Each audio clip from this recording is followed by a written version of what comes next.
আমার আজকের রেসিপি কাঁচকলার কোপ্তা।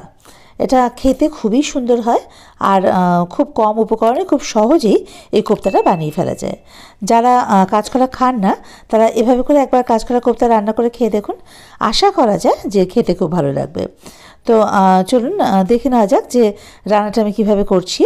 আমি এখানে কাঁচকলা নিয়েছি 6টা মাঝারি সাইজের, আর 2টো বড় আলু। এগুলো আমি প্রেসার কুকারে একটা সিটি দিয়ে সেদ্ধ করে নিয়েছি।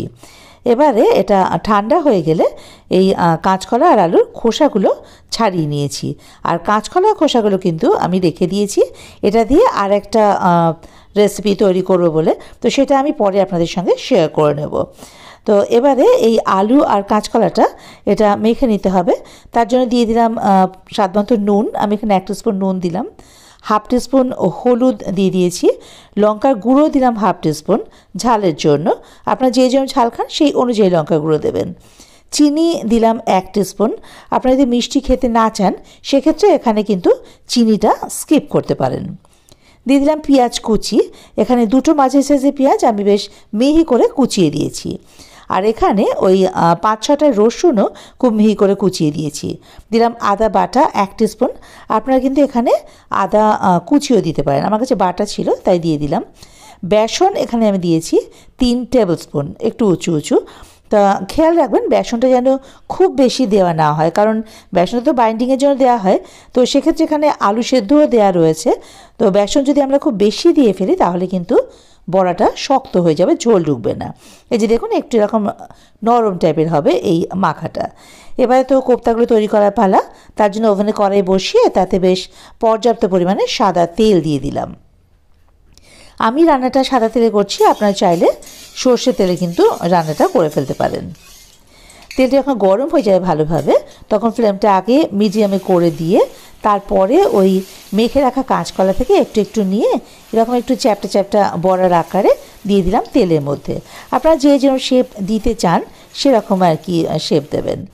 তো একটা দিকে খেয়াল রাখতে হবে যেন মাঝারি আছে, মাঝারি থেকে মিডিয়াম টু লো ফ্লেমে আর কি দিতে হবে, কারণ যদি খুব গরম তেল থাকে তখন কাঁচকলাগুলো দিয়ে দেন তাহলে কিন্তু কোপ্তাগুলো পুড়ে যাবে। তাতে করে কোপ্তার ভিতরগুলো একেবারেই সেদ্ধ হবে না, আর খেতেও কিন্তু সেটা ভালো লাগবে না, কাঁচা কাঁচা থাকবে।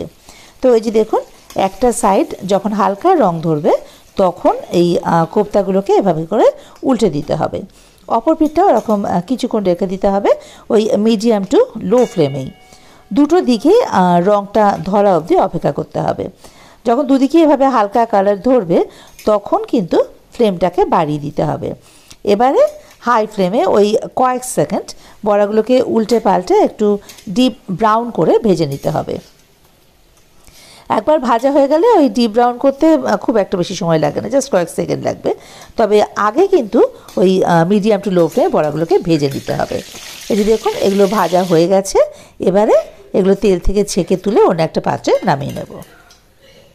এই যে ঠিক একইভাবে বাকি বড়াগুলো ওরকম মিডিয়াম টু লো ফ্লেমে আগে হালকা লাল করে দুপিঠ ভেজে তারপরে হাই ফ্লেমে আবার ওই ডিপ ব্রাউন করে ভেজে নিতে হবে। এই যে দেখুন সমস্ত বড়াগুলো কিন্তু ভাজা হয়ে গেছে। এবার রান্নাটা শুরু করার পালা। ওই বড়া ভাজার যে তেলটুকু ওর মধ্যেই কিন্তু রান্নাটা করে ফেলবো। ফোড়ন দিলাম ছোটো এলাচ আর দারচিনি, ছোটো এলাচ একটু ফাটিয়ে দিয়েছি, দিলাম তেজপাতা 2-3টে, আর গোটা জিরে দিলাম 1 টিস্পুন, দিলাম 2টো শুকনো লঙ্কা। এবারে ফোড়নগুলো একটু ভাজা ভাজা করে এবারে এর মধ্যে দিয়ে দেবো টমেটো কুচি। আমি এখানে 2টো মাঝারি সাইজের টমেটো দিয়েছি। টমেটোটা কিন্তু একটু ভাজা ভাজা করে নেব যাতে টমেটো কাঁচা গন্ধটাও না থাকে। আর তবে তার মধ্যে আগে দিয়ে দেবো আদা বাটা। আমি এখানে 1 টিস্পুন আরও আদা বাটা দিয়ে দিলাম হিং দিলাম 1/2 টিস্পুন। আপনারা হিঙের গন্ধ পছন্দ না করলে না দিতে পারেন, তবে এখানে হিঙের ফ্লেভারটা কিন্তু ভীষণ ভালো আসে। এবারে এটাকে একটু ভাজা ভাজা করে নেব, বেশি সময় লাগে না টমেটোটা ভাজতে এভাবে তেলের মধ্যে ডাইরেক্ট দিলে। এই যে দেখুন টমেটো ভাজা হয়ে গেছে, দেখে বুঝতে পারছেন একদম নরম হয়ে গেছে আর টমেটো বা আদার কাঁচা গন্ধও নেই। এবারে এর মধ্যে একটু পেঁয়াজ রসুন বাটা দিয়ে দেবো। আমি এখানে ওই 2টো মাঝারি সাইজের পেঁয়াজ আর 3-4 কোয়া রসুন একসঙ্গে বেটে দিয়ে দিয়েছি। একটু নাড়াচাড়া করে এর মধ্যে বাকি মশলাগুলো দিয়ে দেবো স্বাদ মতো নুন। এখানে আমি আরও 1 টিস্পুন নুন দিয়ে দিলাম, হলুদ দিয়ে দিলাম 1/2 টিস্পুন, ঝালের জন্য শুকনো লঙ্কা গুঁড়ো 1/4 টিস্পুন, আর রঙের জন্য কাশ্মীরি লঙ্কার গুঁড়ো দিয়েছি 1/2 টিস্পুন। দিয়ে দিলাম ধনে গুঁড়ো এখানে আমি 2 টিস্পুন দিলাম, আর জিরের গুঁড়ো 1 টিস্পুন। এবার অল্প একটু জল দিয়ে মশলাটাকে খুব ভালোভাবে কষিয়ে নিতে হবে। এবারে কিন্তু মিডিয়াম টু লো ফ্লেমে বেশ কিছুটা সময় ধরে এই মশলাটা খুব ভালোভাবে কষাতে হবে, যাতে মশলার কাঁচা গন্ধ একেবারেই না থাকে। এই যে দেখুন 7-8 মিনিট সময় ধরে মশলাটাকে কষিয়ে নিয়েছি। এর থেকে বেশি সময় লেগেছে একটু বোধহয়। তো যাই হোক, মশলাটা ভালোভাবে কষানো হয়ে গেছে, কালার দেখেই তো বুঝতে পারছেন, আর তেলও ছাড়ছে। এবারে এর মধ্যে দিয়ে দিলাম পর্যাপ্ত পরিমাণে জল। যে কোনো বড়া জাতীয় রান্নাতে জলটা কিন্তু বেশ পরিমাণে দিতে হয়, কারণ বড়াগুলো ঝোলের মধ্যে দিলে এটা অনেকটা ঝোল টেনে নেয়, তখন ঝোলটা অনায়াসে গাঢ় হয়ে যায়। ঢাকা দিয়ে ফুটিয়ে নিলাম 3-4 মিনিট। 3-4 মিনিট খুব ভালো করে ঝোলটা আগে ফুটিয়ে নিয়ে তারপরে কিন্তু ওই বড়াগুলো ছেড়ে দেবো এর মধ্যে, বা কোপ্তাগুলো যাই বলেন না কেন, সেগুলো ছেড়ে দিতে হবে এই ঝোলের মধ্যে। কোপ্তাগুলো ঝোলে দেওয়ার পরে কিন্তু আর বেশিক্ষণ ফোটানো যাবে না, তাহলে এগুলো ভেঙে যাবে।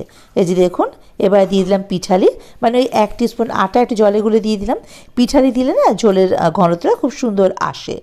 এবারে দিয়ে দিলাম কাঁচা লঙ্কা। আমি এখানে 2-3টে কাঁচা লঙ্কা দিয়েছি, আপনারা যে যেরকম ঝাল খান সেই অনুযায়ী কাঁচা লঙ্কা পরিমাণ বাড়িয়ে বা কমিয়ে নেবেন। দিয়ে দিলাম গরম মশলার গুঁড়ো 1 টিস্পুন, আর ঘি 1 টিস্পুন। এবার সব কিছু একটু মিশিয়ে নিয়েই ফ্লেমটাকে অফ করে ঢাকা দিয়ে রেখে দেবো স্ট্যান্ডিং টাইম মিনিট খানেকের জন্য। এই যে একটু মিশিয়ে নিয়েছি, কারণ বড়া দিয়ে আর বেশিক্ষণ কিন্তু একেবারেই ফোটাবো না, মোটামুটি মিনিট খানেক ফোটালেই হবে। দেখুন মিনিট খানেক পরে ফ্লেমটা অফ করে স্ট্যান্ডিং টাইমে রেখেছিলাম, ঢাকাটা খুলে দিলাম। রেডি আমাদের কাঁচকলার কোপ্তার ঝোল বা কাঁচকলার বড়ার ঝোল যাই বলেন না কেন। বাড়িতে অবশ্যই কাঁচকলার কোপ্তাটা এভাবে করে রান্না করে খেয়ে দেখবেন, আর আমাকে কমেন্ট বক্সে জানাতে ভুলবেন না যে আপনাদের কেমন লাগলো এই রেসিপিটা। আমার সঙ্গে থাকার জন্য আপনাদের অশেষ ধন্যবাদ, অসংখ্য ধন্যবাদ। আর যারা আমার চ্যানেল নতুন তাদের কাছে অনুরোধ রইল আমার চ্যানেলটা সাবস্ক্রাইব করে পাশে থাকার, আর বেল আইকনটা ক্লিক করে দেবেন ফার্দার নোটিফিকেশনের জন্য।